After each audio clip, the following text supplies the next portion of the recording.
Hello guys, good morning, જય શ્રી કૃષ્ણ, જય દ્વારકાધીશ। કેમ છો બધા? તો અત્યારે સવારના 9 વાગી ગયા છે અને આપણે મોસ્ટ ઓફ બધું કામ પતાવી નાખ્યું છે અને આજે 9 વાગ્યામાં ફ્રી થઈ ગયા ને એનું કારણ પણ હું તમને કહું કે આજે રસોઈ કંઈ બનાવવાની છે નહીં, એટલા માટે છે ને અત્યારે જ ફ્રી થઈ ગયા છે। અને એક જોતા એ મજા પણ આવે અને એક જોતા આળસ પણ આવે। એનું કારણ છે કે આપણે રસોઈ ન બનાવવાની હોય એટલે વહેલા ફ્રી થઈ જાય તો એમાં મજા આવે। અને બીજું કારણ એ છે કે મજા નથી આવતી ને એનું કારણ એ છે કે રસોઈ ન બનાવવાની હોય તો ઠંડુ ઠંડુ ખાવાનું આપણે ભાવે પણ નહીં, એટલા માટે આપણે મસ્ત મજાનું રોજે શાક ને બનાવતા હોય રોટલા ને, આજે ઠંડુ ખાવું પડે તો એ મજા પણ ન આવે। પણ કાંઈ વાંધો નહીં, આપણે એક જ દિવસની વાત હોય એટલે બધું જ એડજસ્ટ કરવું પડે, એટલા માટે થઈને આપણે પતાવી લઈએ। અને જમવાનું તો અત્યારે ઠંડુ ખાવાનું છે એટલે બપોર જેવો ટાઈમ હશે આપણે, નહીં તો આપણે અત્યારે નાસ્તો કરી લીધો હોય અને પછી 12 વાગે આપણે જમવા બેઠા હોય તો આપણે હવે 12 વાગે જમવા બેસશું, કારણ કે બે વાર ઠંડુ ભાવે પણ નહીં એટલા માટે। તો આજે છે ને જો કંઈ કામ નહીં હોય ને આપણે ફ્રી હશે ને તો તે કાલે મેં તમને કીધું હતું કે હું તમને અમારા નારિયેળ કઈ રીતના છે, બગીચો કઈ રીતના છે તે તમને હું બતાવીશ। તો આજે આપણે ફ્રી થશું ને એટલે બપોરે પાક્કું જવાના જ છે, જો કામ નહીં હોય ને તો એટલા માટે। તો તમે વિડીયોમાં આગળ બન્યા રહેજો। હજુ તો સવારના 9 થયા છે તો આપણે આગળ જોઈએ કે અને અમે શું શું બનાવ્યું છે એ બધું જ હું તમને આજે બતાવીશ। તો આપણે ઘરનું બધું કામ પતાવી જમી સાફ સફાઈ કરી પછી આપણે ખેતરમાં આવ્યા છે। મેં તમને કીધું હતું ને કે હું તમને મારો બગીચો બતાવીશ એટલા માટે। તો જો હું તમને બતાવું, અહીંયા છે ને નાનો બગીચો છે જેમાં અત્યારે ધોમ તડકો છે, પણ એનો વ્યૂ જોવો તમે ખાલી। પછી અહીંયા અમારા મોટો બગીચો છે, આમાં તો તમે જ્યાં સુધી નજર પહોંચાડો ને ત્યાં સુધી બગીચો જ દેખાતો હશે, એકદમ લીલુંછમ। જો તો આવી કંઈક છે ખેતરની મજા। તો અહીંયા અત્યારે તો બહુ મસ્ત મજા આવે, કારણ કે અહીંયાથી નીચે પણ પાણી પાયેલું હોય છે, એટલા માટે બહુ ઠંડુ ઠંડુ વાતાવરણ છે। તો કંઈક અલગ જ મજા આવે છે, ઘર કરતાં પણ અહીંયા ઠંડુ વાતાવરણ લાગે। તો મેં કીધું બતાવી દઉં। પછી જો અહીંયા નાળિયેર પણ હું તમને બતાવું, મસ્ત મજાના નાળિયેર છે। પછી અહીં આ લીંબુડી છે, આપણે જે લીંબુ હોય ને તો એકદમ ગ્રીનરી છે ને, અહીંયા નીચે પણ પાયેલું છે। તો આપણે એકાદા બે નાળિયેર પર તોડી લઈએ, ઉતારી લઈએ અને પછી ઘરે જઈએ, કારણ કે ખેતરમાં આવ્યા હોય અને નાળિયેર પીધા વિના જઈએ તો એવું થોડું ચાલે, એટલા માટે એક જ નાળિયેર લઈ લઈએ અને પછી ઘરે જઈએ। તો મેં કીધું તમને હું બતાવી દઉં। અને અહીંયા અમારે કૂવો પણ છે, જે હું તમને એક ક્લિપ છે તો હું તમને મૂકી અને બતાવીશ કે કઈ રીતના છે। અને મસ્ત મજાના અહીંયા અમારે જામફળ ને એવા ફ્રૂટ પણ થાય છે, તો એ ક્લિપ પણ હું તમને બતાવીશ। તો આ મસ્ત મજાનો આ વ્યૂ છે, જો આ મોટા મેં હજી એકવાર બતાવી દઉં। અહીંયા પાછળ આ નાની છે હજુ, તો કંઈક આવો વ્યૂ છે ગાઈસ। તો મેં કીધું તો એટલા માટે મેં તમને બતાવી દીધો। તો હવે અહીંયા ઝાઝો ટાઈમ રહેવાય એમ નથી, કારણ કે તડકો એટલો જ છે એટલા માટે। પણ અહીંયા એટલો વાંધો નથી આવતો, કારણ કે અહીંયા નીચે પાયેલું છે પાણી અને ઉપરથી એકદમ ઠંડુ વાતાવરણ છે, કારણ કે નીચે ભીનું હોય એટલા માટે ઉપરથી બી ઠંડી ઠંડી હવા જ આવવાની છે એટલા માટે। તો એવો કંઈ પ્રોબ્લેમ નથી, પણ ઘરે પણ બધા રાહ જોતા હોય એટલા માટે।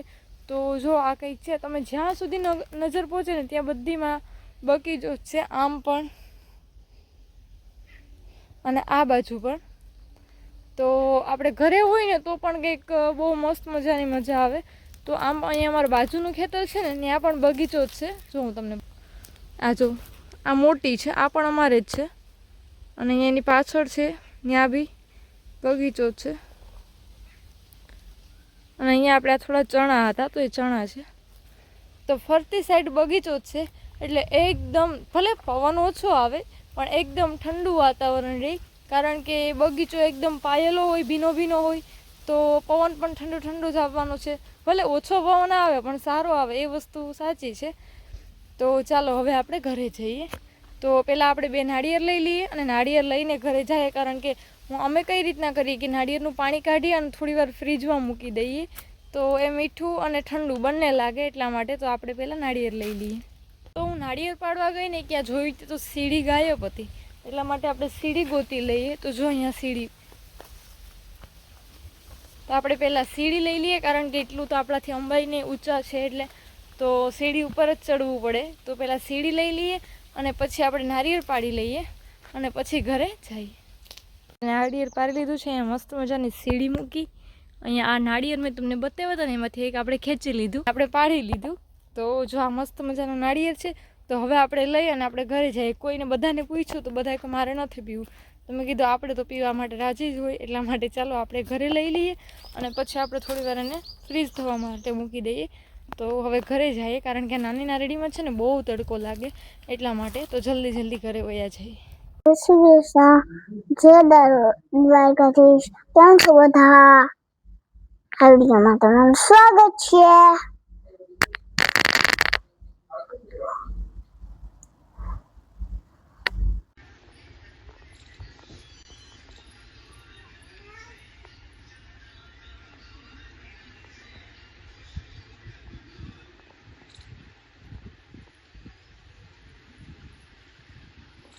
તો અત્યારે મેં તમને એક ક્લિપ બતાવી છે. એટલે અમે બહાર નીકળીને હું આરામ કરીને તો બહાર જોઈએ ને ત્યાં આગ લાગેલી હતી. એટલે અમે તો ડરી ગયા કે અત્યારે આગ કઈ રીતના, ખેતરમાં આગ કઈ રીતના લાગી. એટલે પછી વળી જોયું ને ત્યાં તો આ ઘઉં વાવેલા હોય ને એમાં ખેતર સાફ કરવા માટે આગ લગાડેલી હતી. એટલે પછી આપણે એને શાંતિ થઈ કે ના ભાઈ આ તો લગાડેલી છે, લાગી નથી એમ. એટલે પછી હવે આપણે થોડું ઘણું કામ કરવાનું છે. અને આજે એવું પ્લાનિંગ છે કે ટાઈમ મળે તો ગાજરનો હલવો આપણે કરવો. તો ગાજરનો હલવો પણ હું તમને કરીને બતાવું કે હું કઈ રીતના બનાવું, અને બાકી પછી મળીએ આગળ. તો આપણે મસ્ત મજાનો હલવો પણ રેડી કરી લીધો છે. તો જો હું તમને બતાવું, જો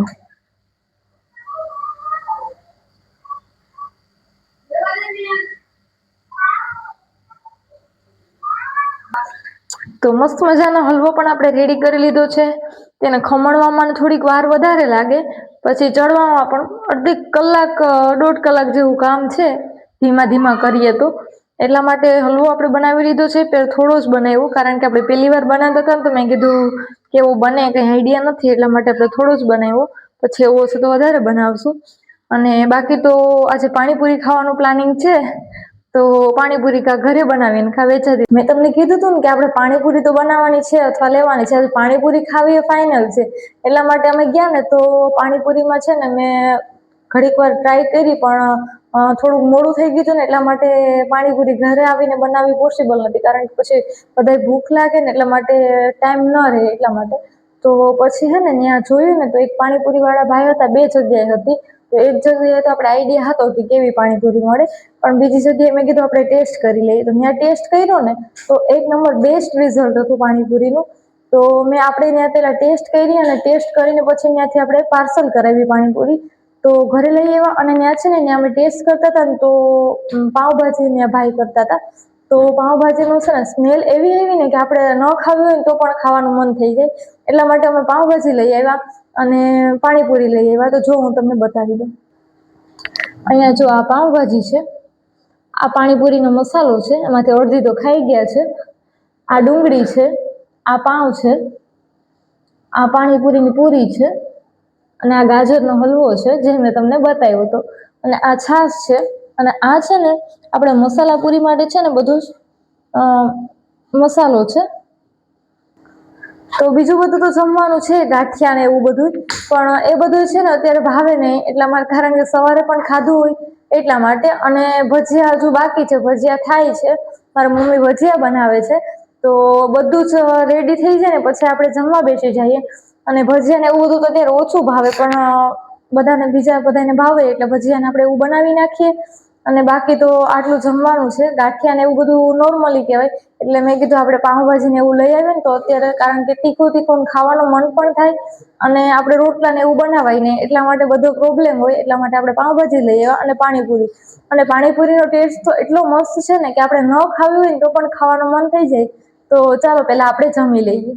તો આજનો વિડીયો અહીંયા જ એન્ડ કરી દઈએ. તો જો આજનો વિડીયો તમને સારો લાગ્યો હોય તો મારા વિડીયોને લાઈક કરો, શેર કરો, અને હા, સબસ્ક્રાઇબ કરવાનું ભૂલતા નહીં. ઓકે, ગુડ નાઇટ, જય શ્રી કૃષ્ણ, જય દ્વારકાધીશ.